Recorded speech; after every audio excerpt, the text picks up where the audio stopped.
കേരളത്തിലെ രാഷ്ട്രീയ സാമൂഹ്യ മണ്ഡലങ്ങളെ പിടിച്ചുകുലുക്കിയൊരു ദിവസം, ഒരു രാത്രിയും ഒരു പകലും, സമാനതകളില്ലാത്ത രണ്ട് അറസ്റ്റുകൾ.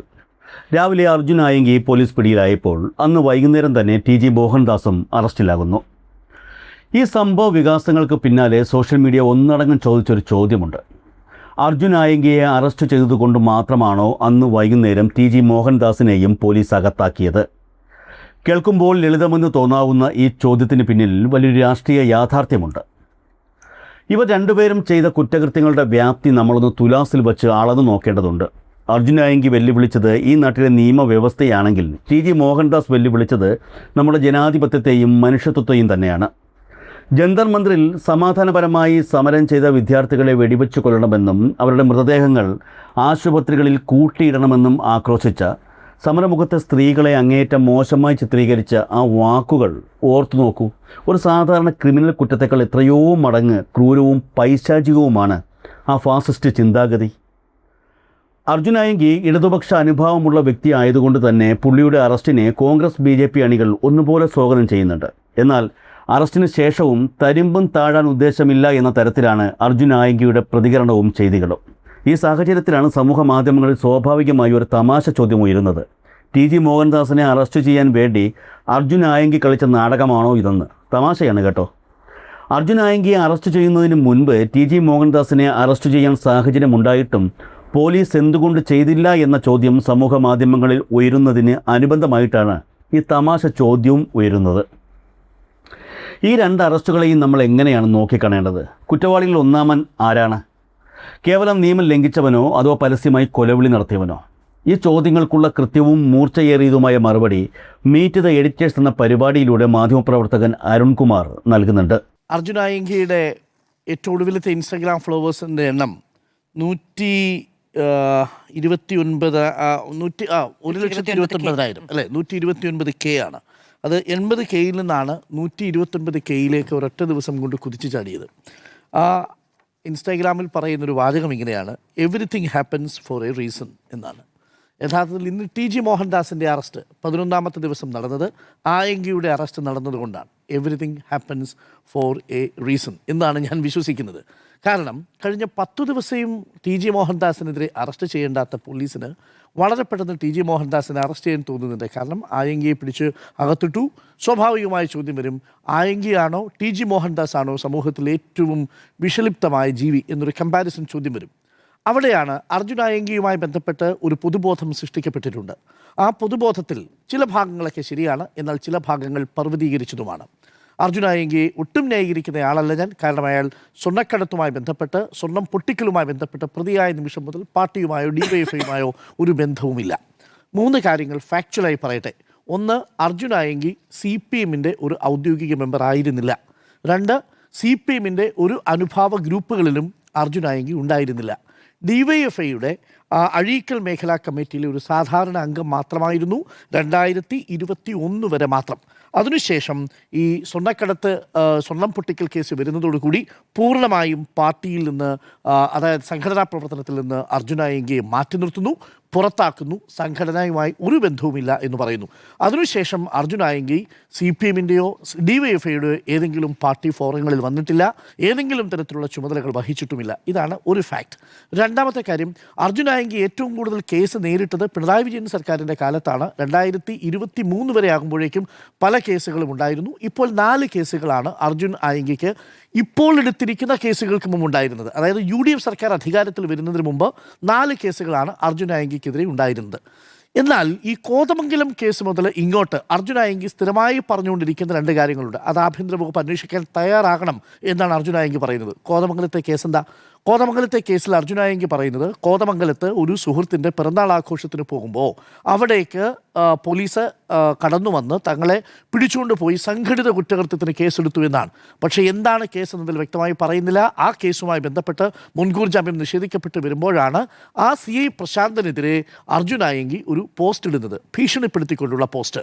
തുടർന്ന് ആ കേസ് അന്വേഷിച്ച ഊന്നുകൽ CI ആദർശിനെതിരെയും അസഭ്യവർഷങ്ങൾ നിറഞ്ഞ് ഭീഷണിപ്പെടുത്തുന്ന ഒരു മെസ്സേജ് അയച്ചു കൊടുക്കുന്നു.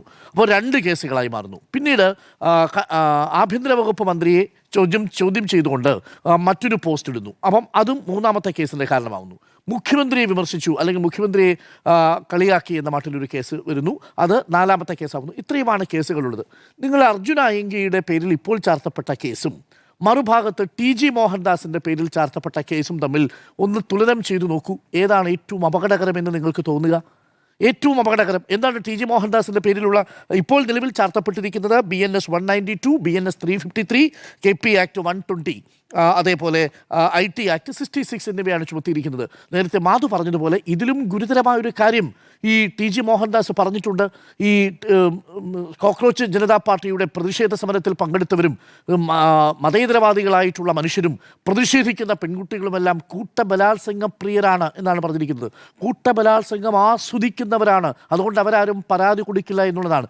ഇതിനേക്കാൾ ഒരു റേപ്പിസ്റ്റിൻ്റെ സ്വഭാവത്തോടു കൂടി ഒരു വാചകം പറയുന്നതും ആ പെൺകുട്ടികളെല്ലാവരും കൂട്ടബലാത്സംഗം ആഗ്രഹിക്കുന്ന ആളുകളാണെന്ന അത്യന്തം നീചവും നിന്ദ്യവുമായ വാചകം പറഞ്ഞയാളും CJPയുടെ പ്രതിഷേധവേളയിൽ ഞാനായിരുന്നുവെങ്കിൽ അവിടേക്കെത്തി മുഴുവൻ ചെറുപ്പക്കാരെയും കർഫ്യൂ പ്രഖ്യാപിച്ച് വെടിവെച്ച് ആ ശവങ്ങൾ ഓരോന്നായിട്ട് എടുത്തുകൊണ്ട് പോകുമായിരുന്നു എന്ന് പറയുന്ന TG മോഹൻദാസ് ഒരു ഭാഗത്ത്, തന്നെ അന്യായമായി കേസിൽ കുടുക്കിയ CI ഉദ്യോഗസ്ഥനെതിരെ അസഭ്യവർഷവും ഞാൻ ഇറങ്ങിയാൽ താങ്കളെ കണ്ടോളാം എന്ന മട്ടിലുള്ള ഭീഷണി ഉയർത്തുന്ന ഒരു റൗഡി എന്ന് വേണമെങ്കിൽ പറയുന്ന ഒരാൾ മറ്റൊരു വശത്തും നിൽക്കുന്നു. ഇവരിൽ ആരെയാണ് നിങ്ങൾ പിടിക്കാൻ തിടുക്കം കാണിച്ചത്? ആരുമായി ബന്ധപ്പെട്ടാണ് പോലീസ് നീക്കം നടത്തിയത് എന്നുള്ളതാണ് ഏറ്റവും പ്രധാനപ്പെട്ട ചോദ്യം.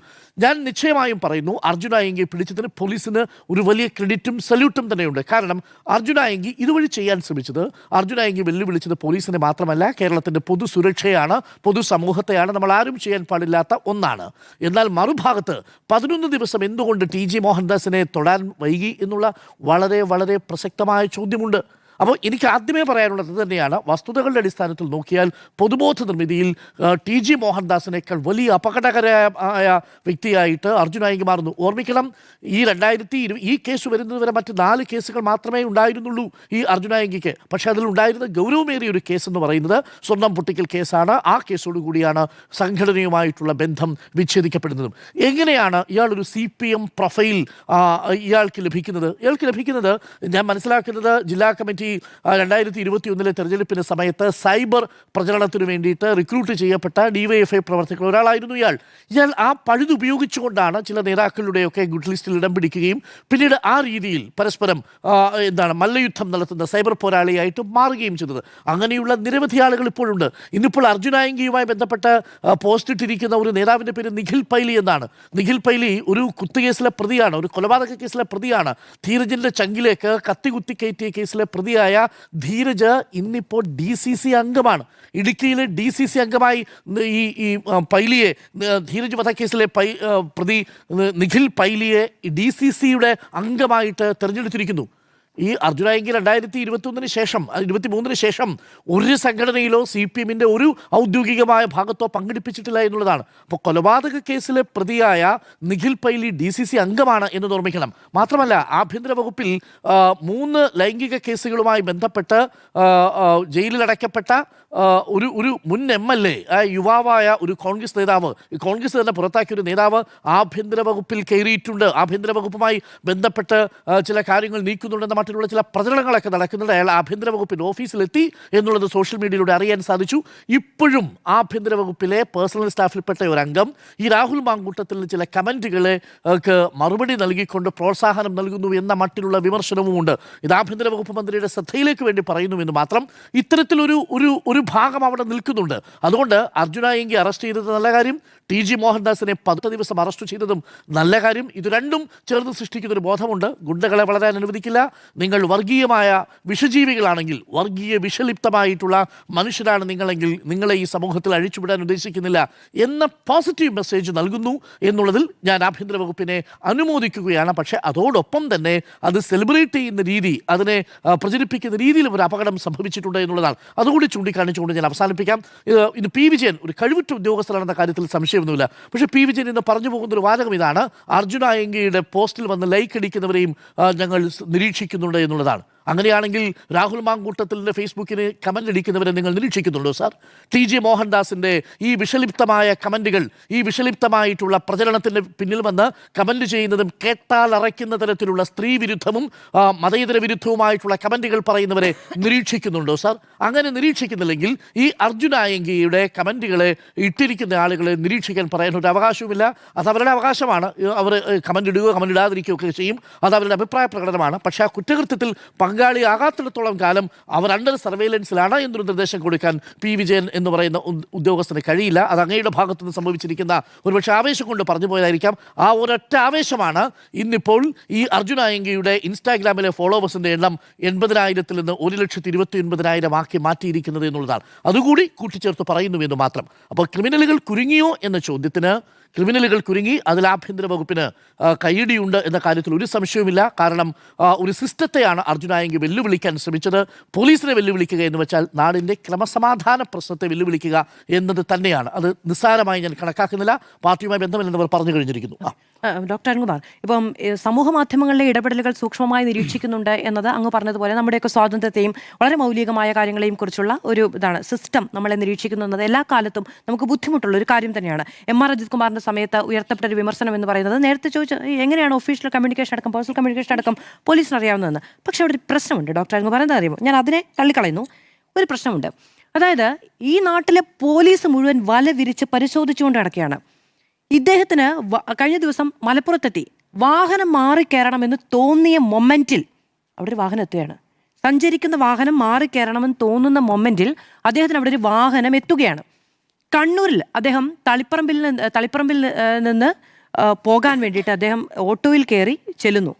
അവിടെ നെക്സൺ വാഹനം റെഡിയാണ്. അതിനുശേഷം അദ്ദേഹത്തിന് വളരെ സേഫായി പോയി അഭിഭാഷകരുടെ വീട്ടിലേക്ക് അടക്കം പോകാൻ കഴിയുന്നത്. അപ്പോൾ ഇതൊരു നെറ്റ്വർക്ക് ഉണ്ട്. ഈ നെറ്റ്വർക്ക് ആരും വന്ന് കുമ്പസാരിക്കില്ല. ഈ നെറ്റ്വർക്ക് നിരീക്ഷിക്കാൻ മറ്റേ ഞാൻ പറഞ്ഞല്ലോ, മറ്റേ ഞാൻ തള്ളി പറഞ്ഞു. പക്ഷെ അല്ല, ഈ സഹായം കൊടുക്കുന്നവരാരാണ് എന്ന് കണ്ടെത്തണമെങ്കിൽ ഇദ്ദേഹത്തിന് കാരണം ആകെ ആക്റ്റീവായിട്ടുള്ള എന്താ സമൂഹ മാധ്യമമാണ്. ഈ ക്രൗഡ് ഫണ്ടിങ് നടന്നത് എങ്ങനെയാ? ഇത് ആയെങ്കിലടക്കം ഷെയർ ചെയ്തിട്ടുണ്ട്. 16,000 രൂപ കിട്ടിയത് സമൂഹ മാധ്യമത്തിലൂടെയാണ്. അപ്പോൾ ഇത് കൊടുത്തത് ആരാണ്, എന്തിനാണ് ഇത് കൊടുത്തത്, എന്താണ് തുടങ്ങിയ കാര്യങ്ങളൊക്കെ ആകെ ആക്റ്റീവായിട്ടുള്ളത് സമൂഹ മാധ്യമ പ്രൊഫൈലുകൾ മാത്രമായിരുന്നു. അത് നിരീക്ഷിക്കുന്നുണ്ട്. അല്ല, അതാണ് ഞാൻ പറഞ്ഞത്. നിങ്ങൾ സഹായം കൊടുത്തവരെ പോലീസ് പിടിക്കുന്നത് പോലെയല്ല. നിങ്ങൾ സമൂഹ മാധ്യമത്തിൽ ഒരാളുടെ കമൻറ്റിന് ലൈക്ക് ഇടുകയോ അതിന് മറുപടി പറയുകയോ ചെയ്താൽ, അങ്ങനെയാണെങ്കിൽ രാഹുൽ മാങ്കൂട്ടത്തിൽ എത്ര ദിവസമാണ് ഒളിവിൽ കഴിഞ്ഞത്? എത്ര നാളുകളാണ് രാഹുൽ മാങ്കൂട്ടത്തിൽ ആ സമയത്തിട്ട് കമൻറ്റിന് പോസ്റ്റ് അടിക്കുന്നവരെ, ലൈക്ക് അടിക്കുന്നവരെ എങ്ങനെ പിടിക്കുക?